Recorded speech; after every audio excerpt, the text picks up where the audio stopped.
Merci. Alors.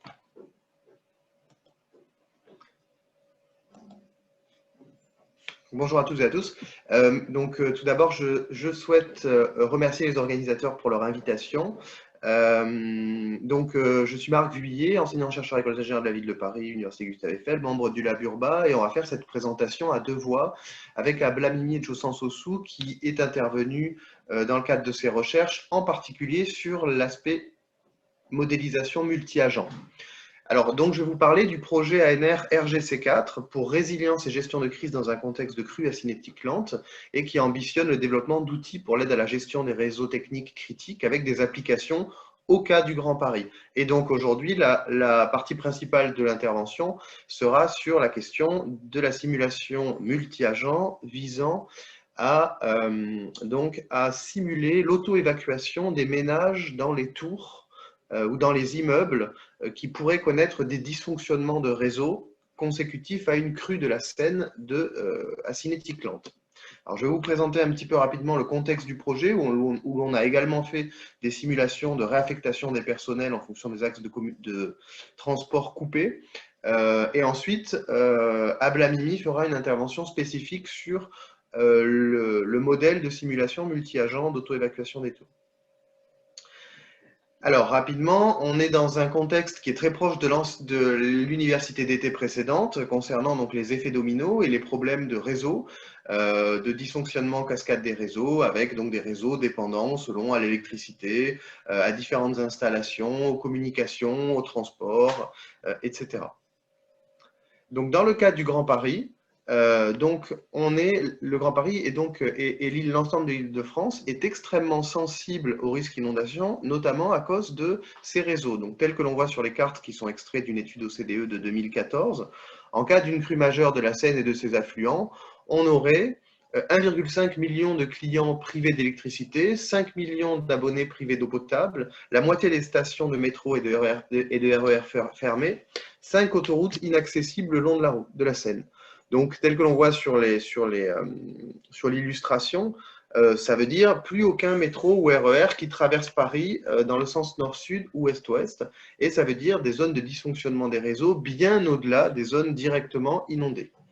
Alors pour la petite illustration à gauche, c'est lors de la crue, on a eu une crue de période de retour 20 ans sur la Seine en juin 2016 et une autre en janvier 2018. Et le RERC, qui transporte près de 400 000 usagers jour, a dû être coupé pendant plusieurs semaines suite à des infiltrations. Et donc là, on voit des infiltrations à travers le RERC à l'occasion de ces crues. Il est à noter qu'il est extrêmement difficile de prévoir le niveau de fonctionnement des réseaux pour plusieurs scénarios de crue. Il était prévu de couper le RERC à partir d'une hauteur de 6 mètres quelque chose, et le constat de fuite et de venue d'eau a fait que le métro a été coupé à partir de 5 mètres.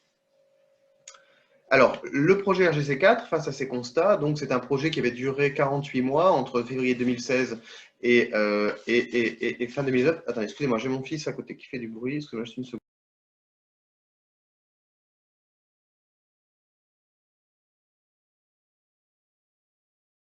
Excusez-moi, les aléas de la crise sanitaire. Donc, entre février 2016 et janvier 2019, c'est un projet de recherche collaborative ANR, porté par le IVP, avec des partenaires de l'Université de Lorraine, donc notamment le laboratoire Géoressources, l'Université Paris-Est-Créteil, Lab Urba, et donc IVP, UGE, Lab Urba, le CEMOTEF de l'Université de Versailles et le LITIS de l'INSA Rouen. Alors, pour une vue juste générale du projet, donc il y avait plusieurs tâches. Une première pour faire des retours d'expérience sur les effets d'aléas majeurs sur les métropoles comparables à Paris, par exemple. Également un état de l'art sur les modélisations des effets cascades parmi les réseaux. Donc ça, c'est la tâche 1 que vous voyez en haut, sur laquelle était mobilisé le CEMOTEF de l'Université Versailles-Saint-Quentin et le IVP, ainsi qu'un état des lieux de Paris et des vulnérabilités des réseaux face à une inondation, où il existait déjà une littérature abondante que nous avons pu donc analyser, notamment les travaux de Magali Regueza, Marie Toubin, entre autres. Un volet 2 qui était plus centré sur les modélisations, et donc on vient au cœur de notre sujet avec Cascading Failure and Crisis Management, donc avec un outil d'aide à la décision pour le choix de modélisation des vulnérabilités des réseaux et des risques de dysfonctionnement en cascade, qui ont été l'objet de la thèse de Marie Beauquentin. Alors, vous retrouverez son nom dans la bibliographie au fil des slides. une étude des cartographies des zones de dysfonctionnement des réseaux, c'était la tâche 4, et surtout la tâche 5 qui a consisté donc à construire un modèle multi-agent de prédiction de l'auto-évacuation des ménages face aux coupures progressives des réseaux. C'est-à-dire au fur et à mesure que dans les zones non inondées, au fur et à mesure que les consignes d'évacuation arrivent, au fur et à mesure que les réseaux sont coupés, les gens vont être susceptibles d'évacuer. Alors, il y a à peu près plus de 800 000 personnes vivant en zone inondable à Paris, auxquelles il faut rajouter des millions de en Île-de-France, auxquelles il faut rajouter des millions de personnes susceptibles de connaître des dysfonctionnements de réseau.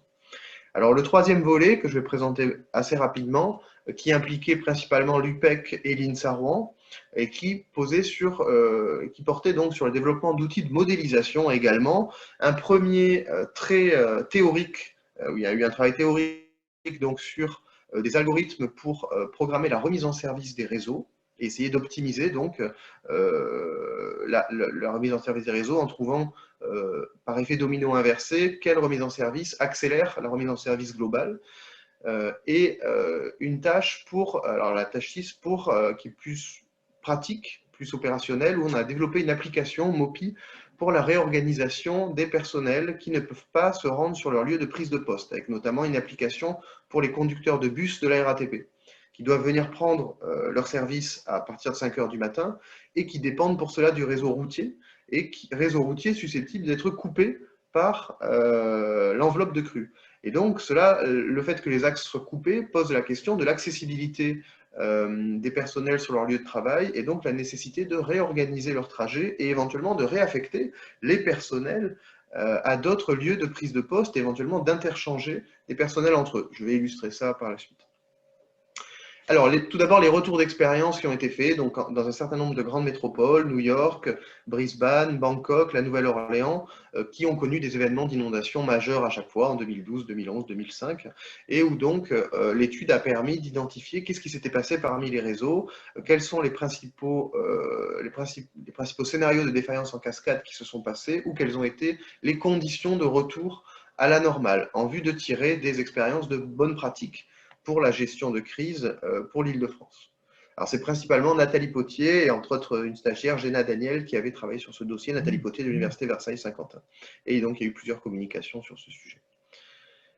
Une autre étape, c'est les travaux de thèse de Marie Beauquentin. Donc j'ai parlé de la modélisation des interdépendances des réseaux, donc dans le cadre des effets dominos, avec une identification théorique des différentes méthodes de modélisation utilisées, soit dans la littérature scientifique, soit dans la littérature grise, soit le développement d'applications vendues commercialisées par des sociétés, avec plusieurs types d'approches, des approches plutôt théoriques, donc justement qui vont plutôt porter sur la simulation multi-agent, la théorie des graphes ou encore chaîne de Markov, réseau de Petri, qui vont être plutôt top-down et qui vont partir de modélisation très forte et plutôt centrées sur quelques réseaux auxquels on oppose, alors tout à droite, alors ça c'est des démarches plutôt descendantes, top-down, et à droite des démarches plutôt ascendantes, plutôt ce qui a été fait au Québec avec Benoît Robert ou avec la thèse de Marie Toubin dans le contexte de l'Île-de-France. On va faire une trame très simple d'échange d'informations et d'identification des interdépendances que des collaborateurs vont partager ensuite.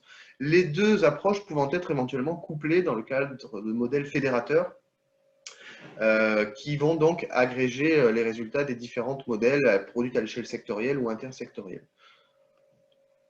Alors, en finalité de ces approches, dans le cadre de la thèse de Marie Beauquentin, donc c'était un peu un outil qui permet de faire de l'aide à la décision et essayer d'orienter un porteur de modélisation d'effets cascades parmi les réseaux en fonction d'objets d'études, d'échelles d'études, de moyens humains et financiers disponibles. Et à partir de là, de s'orienter vers des démarches plutôt qualitatives, quantitatives, cartographiques, plutôt type simulation, etc., etc. Alors, je ne présente pas du tout l'ensemble du projet, hein, j'aborde juste les aspects plutôt centrés sur la modélisation avant de laisser plus de temps à Mimi qui va nous parler de la simulation multi-agent pour l'auto-évacuation des ménages à proprement parler, avec l'application autour de Beaugrenelle. Alors, l'outil MOPI qui a été développé principalement par, alors c'est MOPI, M-O-2-P-I, on ne le voit pas dans le titre, mais il apparaît. Donc, qui a été développé principalement par Serge Lhomme, hein, son nom apparaît en bas avec la référence de l'Université Paris-Est-Créteil, et donc qui vise à répondre à la question, donc on voit le petit schéma en haut, on peut dire qu'on a un agent 1 à gauche qui doit se rendre sur son lieu de travail B à droite, et un agent 2 à droite qui doit se rendre sur son lieu de travail A à gauche. En cas de crue, les communications, les transports sont coupés. Et donc, si les agents 1 et 2 sont tous les deux conducteurs de bus, par exemple, ou en tout cas occupent des postes à compétences similaires, est-ce qu'on ne peut pas les interchanger temporairement le temps de la crise, prévoir de les interchanger? Il se peut qu'avec les réseaux ferrés, avec les autoroutes, finalement, les distances soient plus proches en traversant le fleuve. Mais en cas de crue, on ne pourra plus traverser le fleuve. Donc, ça pose la question de la réaffectation. Donc, dans cette application, qui a fait l'objet de contractualisation avec la RATP notamment, donc Serge Lhomme et d'autres membres de l'équipe ont donc développé en plusieurs étapes l'application qui se base sur les bases de données ressources humaines, donc dans le premier cas des chauffeurs de bus de la RATP, qui indiquent leur lieu de prise de poste, leur domicile, et ensuite on va faire des clusters où on va rassembler les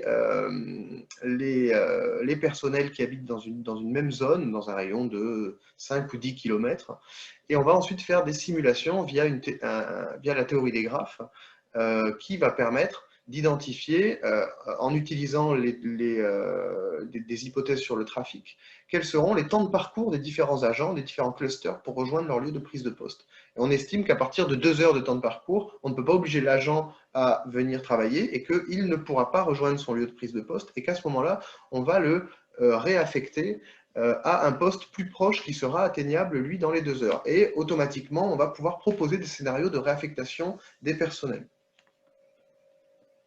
Alors, ça, c'est une deuxième utilisation de l'outil qui est portée sur les personnels administratifs dans ce cas-là, et qui justement montrait comment est-ce qu'au fur et à mesure des montées de la Seine, des eaux de la Seine, on avait de plus en plus de routes qui se coupaient et de plus en plus d'agents, et identifier les effets de seuil à partir desquels il devenait intéressant de réaffecter ou de prévoir un redéploiement des moyens. Ce qui avait été conclu par exemple dans ce cas-là, c'était peut-être de prévoir, de convertir des bureaux qui n'étaient pas prévus pour accueillir des agents administratifs initialement, de façon à ce que les gens puissent venir y travailler du bon côté, de la bonne rive. Vous comprenez que dans le cas d'une crue majeure de la Seine, en fait, on n'a pas une gestion de crise, mais plusieurs, en fonction des rives du fleuve où les ponts sont coupés.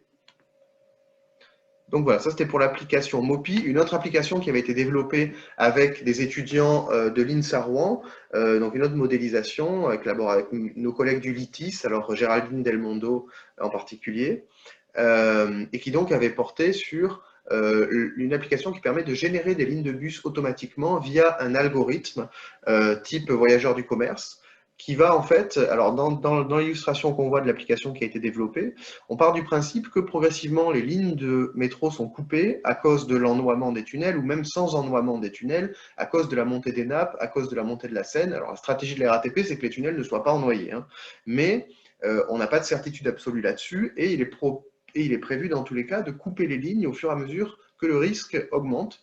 Et donc l'idée, c'est de proposer des itinéraires de bus palliatifs aux lignes de métro qui sont coupées. Donc là, ce qu'on voit sur l'illustration, c'est la ligne 10 qui est coupée.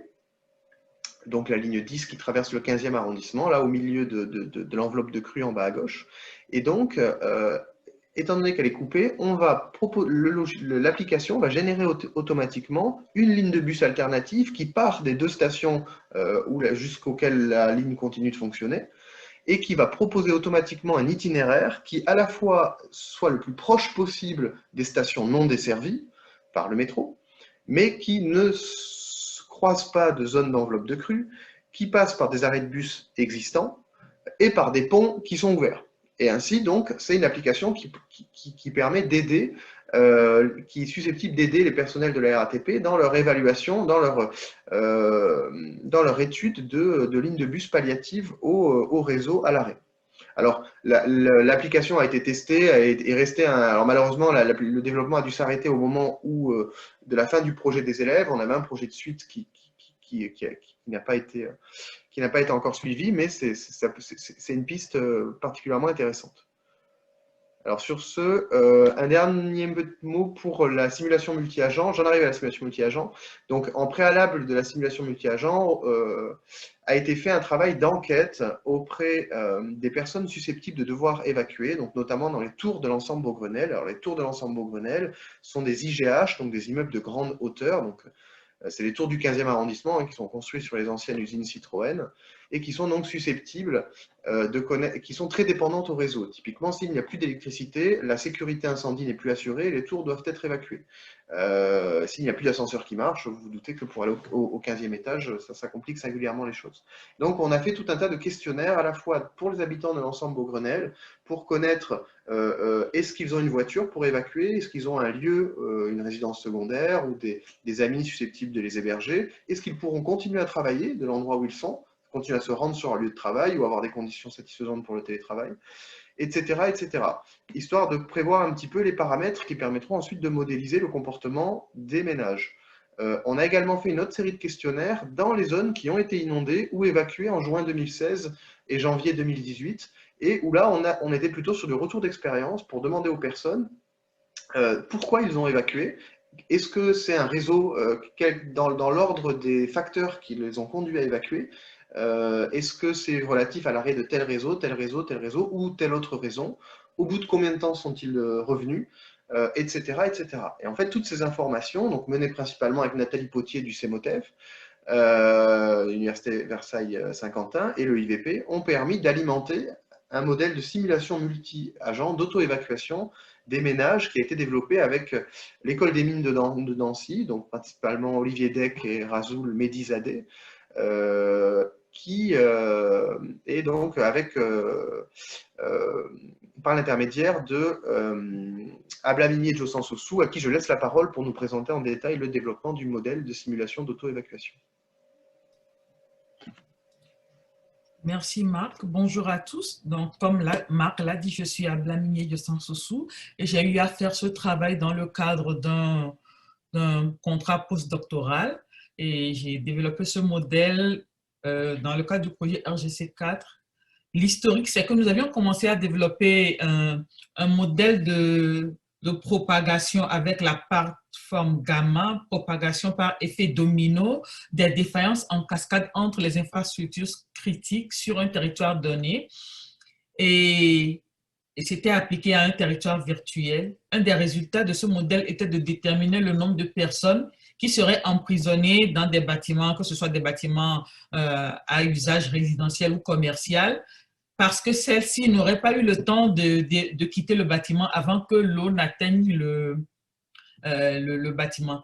Donc, nous avons présenté ce modèle au secrétariat général de la zone de défense de Paris qui a été intéressé, mais ils nous ont dit qu'ils auraient préféré que nous leur proposions un modèle qui leur permettrait d'estimer le nombre de personnes dont ils auraient à s'occuper dans le cadre de leur réflexion sur une éventuelle évacuation de masse en cas de crue majeure de la Seine.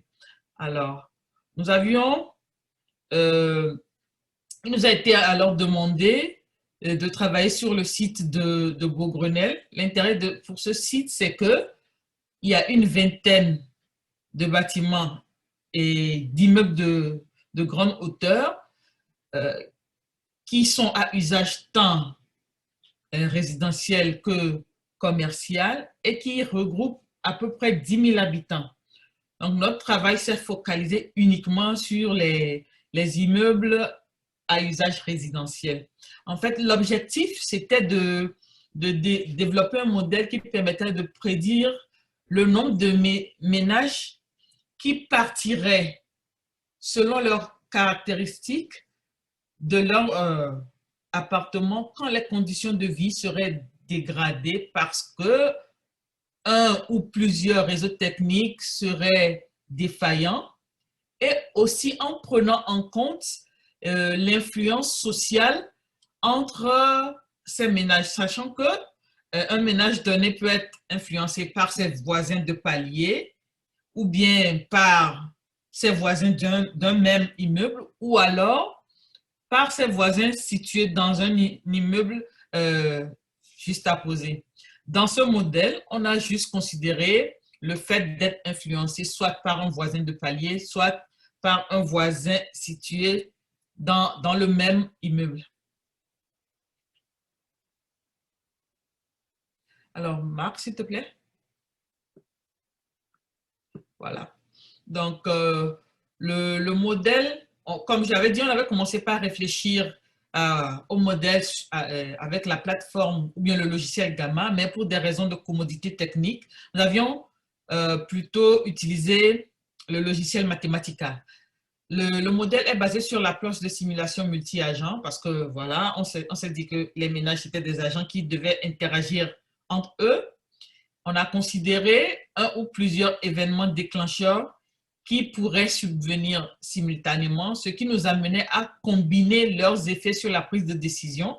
Le modèle est totalement probabiliste, ça veut dire qu'à chaque fois qu'on fait une simulation, les résultats sont différents parce qu'on fait un tirage aléatoire des valeurs des données d'entrée pour prendre en compte les incertitudes et le modèle permet de faire des simulations Monte Carlo pour pouvoir avoir, comment dirais-je, une distribution des résultats.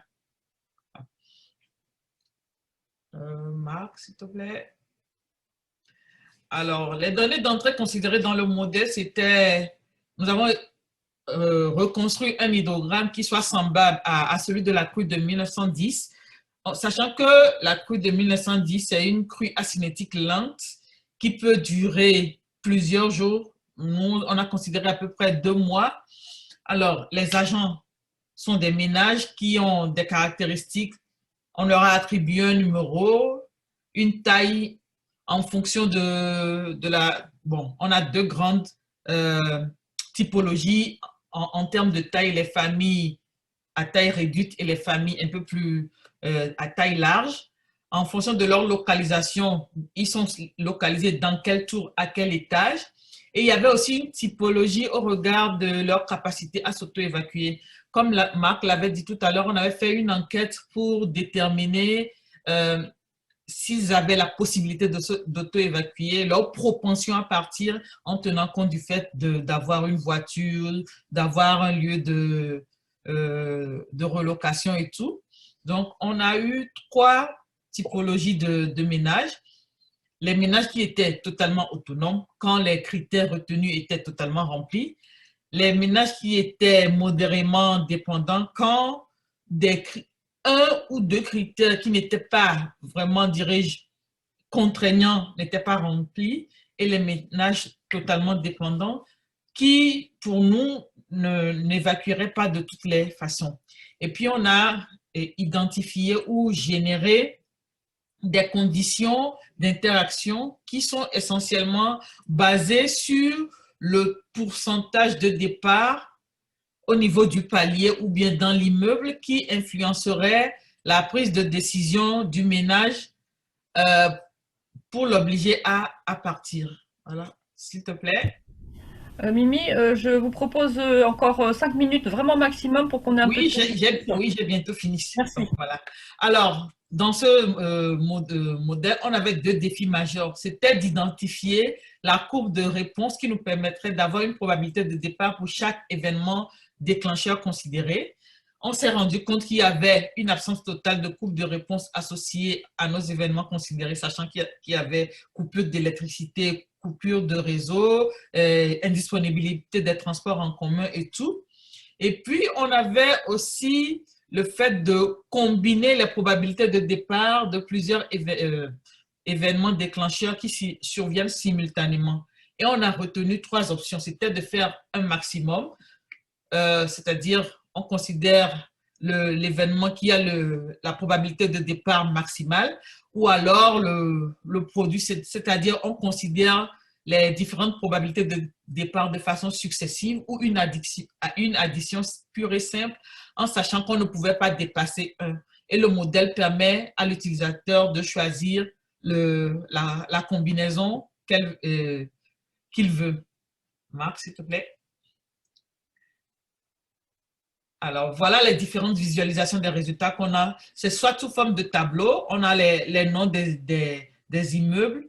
Bon, il y a 2 types d'immeubles, comme je l'ai dit. Il y a des immeubles qui sont genre habitations sociales qui sont en marron et puis des immeubles qui sont plus syndics de copropriété qui sont en bleu. Donc, à chaque fois qu'on sélectionne le nombre d'itérations qu'on veut, on a la hauteur d'eau au niveau d'Austerlitz, on a le nombre de personnes qui restent ou bien le nombre de logements occupés. On a un graphique qui représente en superposition le nombre de personnes dans les tours par rapport à l'hydrogramme. Et on a aussi une carte interactive qui permet de présenter les résultats par tour et par itération.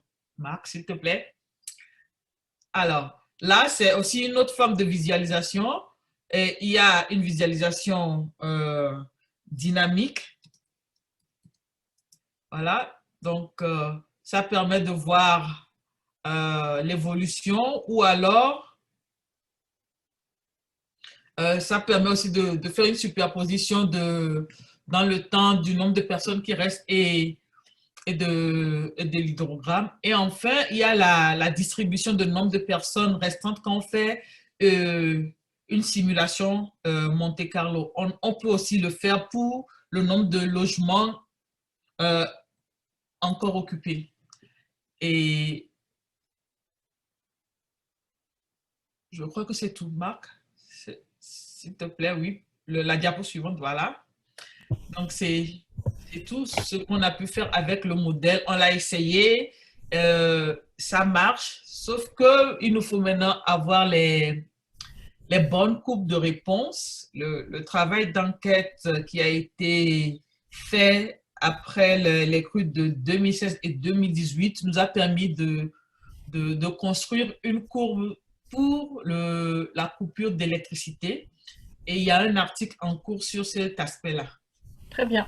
Merci beaucoup à vous deux pour cette intervention vraiment très riche. Hein. Je trouvais que c'était intéressant de voir comment vous intégrez les aspects objectifs et l'influence sociale, comment vous utilisez différents supports de visualisation avec des aspects dynamiques.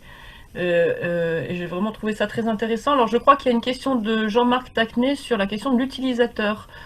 À qui s'adressent les outils? Aux citoyens, aux gestionnaires du PCS, qui sont les utilisateurs? Alors, très clairement, aux gestionnaires du PCS. Hein, très clairement, comme disait Ablamimi, en fait, initialement, on avait prévu dans le cadre du projet d'aider les services à faire des exercices de simulation de crise avec un protocole qui avait été développé à l'école des mines de Nancy.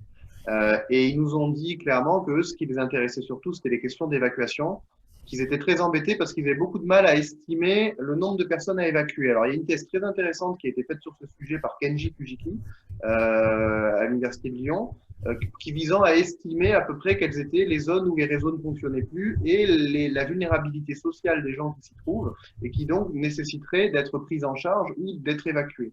Mais la question suivante que se posaient les services, donc c'était la préfecture de police, la mairie du 15e, la ville de Paris, donc la zone de défense, c'était la cinétique de ces évacuations.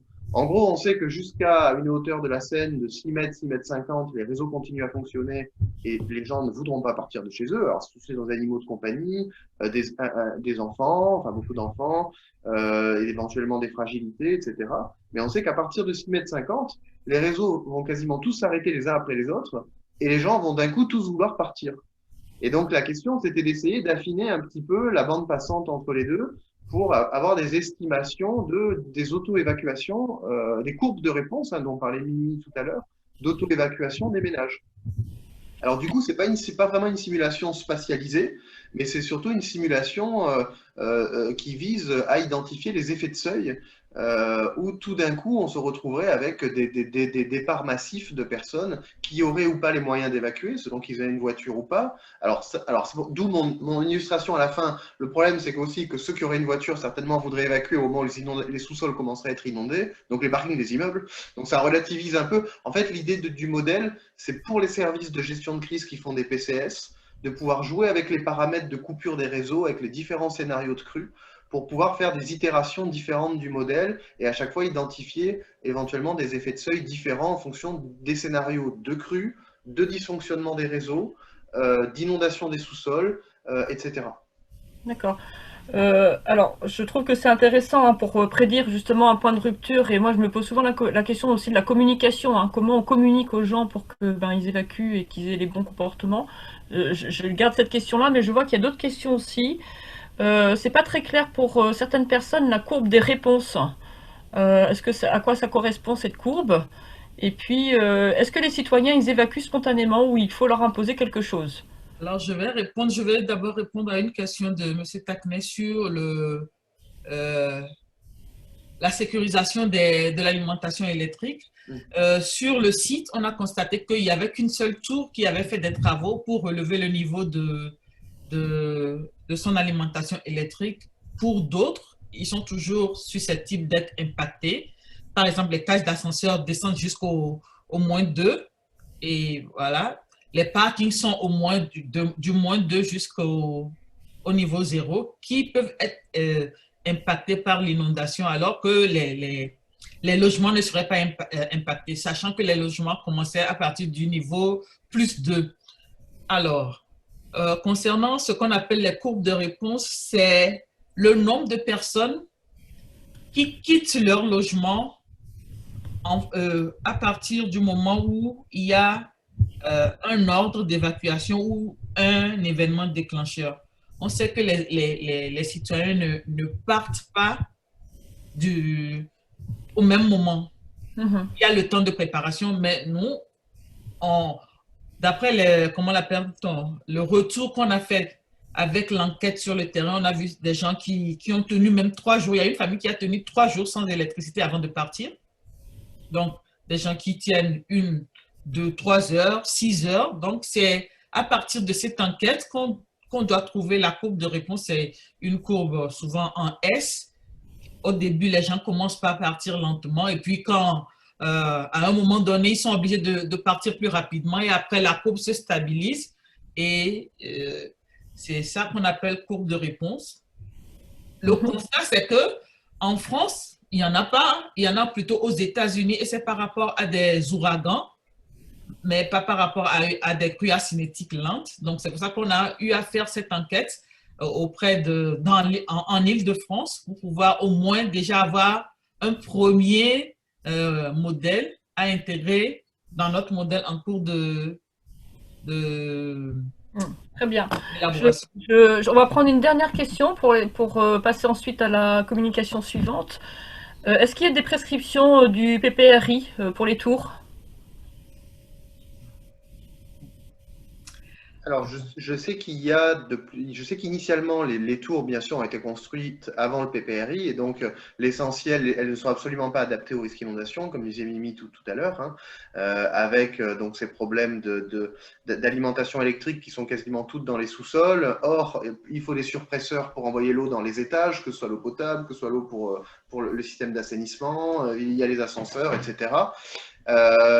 Normalement, il y a des prescriptions PPRI qui doivent s'appliquer de sorte à ce que lors des différentes... Il y a des programmes et il est envisagé de les adapter au risque d'inondation, notamment en rehaussant le niveau des installations électriques. Et c'est des choses qui sont présentées comme en cours par les gestionnaires. Mais après, il est difficile d'avoir vraiment une visibilité claire sur la vitesse à laquelle les choses se font. Très bien, merci.